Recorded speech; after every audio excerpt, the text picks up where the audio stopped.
हर चमकती चीज सोना नहीं होती और हर कोयले का पत्थर सिर्फ पत्थर नहीं होता। कभी कभी उसके भीतर ही हीरा छिपा होता है। यह बात विजयनगर नामक एक समृद्ध राज्य की है। उस नगर के बाहर बुनकरों की एक छोटी सी बस्ती में रामू नाम का एक गरीब बुनकर अपनी पत्नी शांति के साथ रहता था।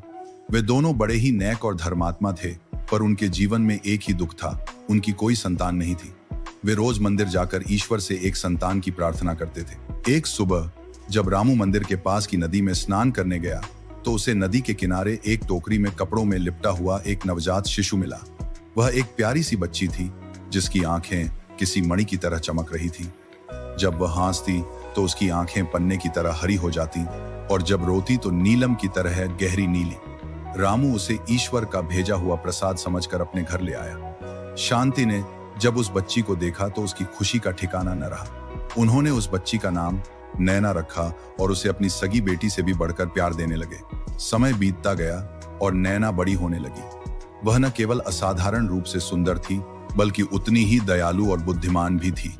उसका स्वभाव ऐसा था कि जानवर भी उसके पास खिंचे चले आते थे।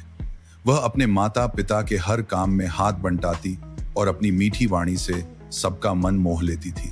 उधर विजयनगर के महल में महारानी वसुंधरा अपने इकलौते पुत्र राजकुमार विक्रम के विवाह के लिए चिंतित थी। महारानी को अपनी राजसी शान और कुल पर बड़ा घमंड था। एक दिन राजर्षि ने भविष्यवाणी की, हे महारानी, राजकुमार का भाग्य एक ऐसी कन्या से जुड़ा है जिसकी आंखें मणियों की तरह हैं। वही कन्या राज्य को एक बड़े संकट से बचाएगी। यह सुनकर महारानी ने तिरस्कार से कहा, मेरे पुत्र का विवाह किसी साधारण कन्या से असंभव। उसकी पत्नी केवल एक राजकुमारी ही बन सकती है। जल्द ही नैना की चमत्कारी आंखों और सुंदरता की चर्चा नगर में फैलते फैलते महल तक पहुंच गई। जब महारानी ने एक गरीब बुनकर की बेटी के बारे में सुना तो उन्हें ऋषि की भविष्यवाणी याद आ गई और उनका मन ईर्ष्या और क्रोध से भर गया। उन्होंने सोचा, एक मामूली बुनकर की बेटी मेरे बेटे की पत्नी बनेगी और इस राज्य की रक्षक कहलाएगी। मैं ऐसा कदापि नहीं होने दूंगी। महारानी ने एक षड्यंत्र रचा। उन्होंने अपने कपटी मंत्री को बुनकरों की बस्ती में भेजा और नैना पर मंदिर से चोरी का झूठा आरोप लगवा दिया। बेचारी नैना और उसके माता पिता अपनी बेगुनाही की दुहाई देते रहे, लेकिन उनकी किसी ने नहीं सुनी। सजा के तौर पर नैना को राज्य से निष्कासित कर दिया गया। रामू और शांति अपनी बेटी से बिछड़कर टूट गए। नैना रोते बिलखते हुए घने जंगल की ओर चली गई। उसकी आंखों से बहते आंसुओं ने उसकी आंखों को घने बादलों सा नीला कर दिया था। जंगल में अकेली होने के बावजूद नैना ने हिम्मत नहीं हारी। उसने प्रकृति को ही अपना घर बना लिया। वह जंगल के साधुओं की सेवा करती, जड़ी बूटियों का ज्ञान प्राप्त करती और घायल पशु पक्षियों की देखभाल करती। धीरे धीरे वह जंगल के हर रहस्य को जानने लगी। कुछ वर्षों बाद विजयनगर पर एक भयानक संकट आ पड़ा। एक ऐसी रहस्यमयी महामारी फैली जिसका किसी भी राजवैद्य के पास कोई इलाज नहीं था। लोग मरने लगे और पूरे राज्य में हाहाकार मच गया। अंत में महामारी ने राजकुमार विक्रम को भी अपनी चपेट में ले लिया। महारानी का घमंड चूर चूर हो गया। वह अपने पुत्र को मरते हुए देखकर असहाय हो चुकी थी। जंगल में साधुओं के माध्यम से नैना को भी राज्य की इस दुर्दशा का समाचार मिला। उसके मन में उन लोगों के लिए कोई द्वेष नहीं था जिन्होंने उसे कष्ट दिया था। उसका दयालु हृदय लोगों की पीड़ा से द्रवित हो गया। उसने एक साधु से एक दुर्लभ संजीवनी पुष्प के बारे में सीखा था जो किसी भी रोग को ठीक कर सकता था। यह फूल घने पहाड़ों की एक खतरनाक चोटी पर खिलता था। अपनी जान की परवाह न करते हुए नैना उस फूल को लाने के लिए निकल पड़ी। कई कठिनाइयों का सामना करने के बाद वह संजीवनी पुष्प लेकर विजयनगर पहुंची। उसने अपना चेहरा ढक रखा था ताकि कोई उसे पहचान न सके। वह सीधे महल गई और दावा किया कि वह राजकुमार को ठीक कर सकती है।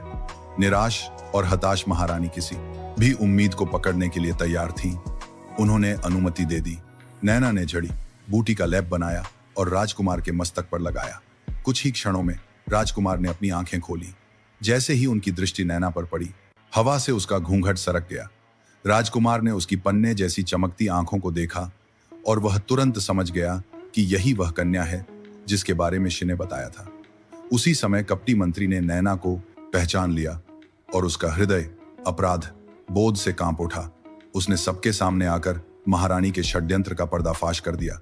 सच जानकर राजा और राजकुमार स्तब्ध रह गए। महारानी वसुंधरा शर्म से पानी पानी हो गई। उन्होंने नैना के पैरों में गिरकर अपने किए की माफी मांगी। नैना ने अपने बड़े दिल का परिचय देते हुए उन्हें माफ कर दिया और कहा, आपने मुझे राज्य से निकाला था, पर मेरे मन में आपके लिए कोई बैर नहीं है। मेरा धर्म केवल मानवता की सेवा करना है। नैना के माता पिता रामू और शांति को पूरे सम्मान के साथ महल में लाया गया। राजकुमार विक्रम, जो नैना की सुंदरता के साथ साथ उसकी महानता और करुणा पर भी मोहित हो चुके थे, ने उसके सामने विवाह का प्रस्ताव रखा। इस प्रकार एक गरीब बुनकर की बेटी, जिसे भाग्य ने ठुकरा दिया था, अपनी नेकी और कर्मों के बल पर उसी राज्य की महारानी बनी। उसने साबित कर दिया कि असली पहचान जन्म या धन से नहीं, बल्कि कर्मों और गुणों से होती है। साथियों, इस कहानी से हमें यह महत्वपूर्ण सीख मिलती है कि सच्चा मूल्य और बड़प्पन हमारे कर्मों में छिपा होता है।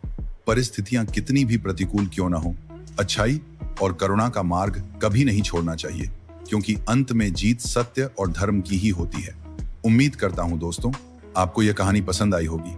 कहानी अच्छी लगी हो तो वीडियो को लाइक करके चैनल को सब्सक्राइब कर लेना, साथ में बेल आइकन भी दबा देना और जाते जाते कमेंट में जरूर बताएं कि आपको कहानी कैसी लगी। धन्यवाद। जय श्री कृष्ण।